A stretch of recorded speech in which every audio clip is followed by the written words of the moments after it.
Going to another angle, natanong din dito si, Senate President, are they trying to change sa tingin mo ba they're trying to change the narrative of how the Blue Ribbon Committee is going to this investigation, kaya nila nilabas 'tong minority report? Yeah, kung hindi ayon sa ebidensya, saan ba tayo nagbabase?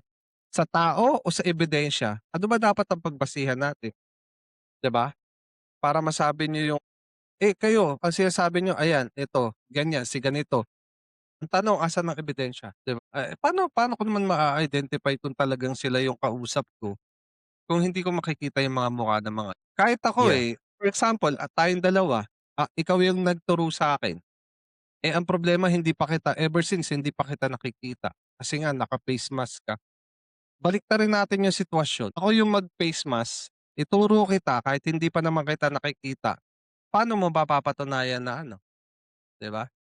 Na ikaw talaga yung kausap ko, naka-face mask ka. So yun yung tanging nagko-connect, yun yung tanging nagle-link kay, ano na talagang medyo kumbaga sabihin natin mas malabo pa sa sabaw ng pusit. Kaso ang tingin ko kasi, ang tingin ko diyan ano, sa tagal naman na nangyari na 'tong flood control issue, mapapansin mo na yung mga DDS ang banat nila sa rally is bakit hindi pa ipinapakulong si Speaker Romualdez. Pero if we're gonna take off our political hats right now, we all know pa naman talagang credible na evidence na puwede Yes, talagang magduktong kahit ICI, eh. Pero yes, DPWH may sinabi, pero it's speaker and Saldico, not Diskaya and Saldico, not Diskaya and speaker. Hindi natin maintindihan kung anong problema ng mga DDS. And I think what I don't know if we're on the same page. What I'm thinking about is kaya nila pinipilit ipasok yung pangalan ni speaker kasi ang tinutumbok nila si pangulo. What do you think about that? tutukoy doon sa ano, sa rally, parang one time, big Mhm. time. Lahat ng lahat ng prinesent nila dun, wala namang ebidensya, 'di ba?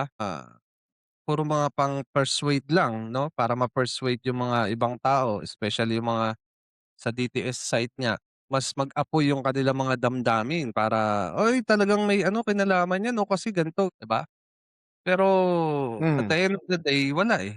Wala tayong masasabi na ano, connection with the president kundi alan lang, gusto lang Kasi ang konstitusyon natin is bound under democracy. Lahat kailangan may due process. Hindi mo puwedeng kasuhan ng isang tao na ginawa ng dating administrasyon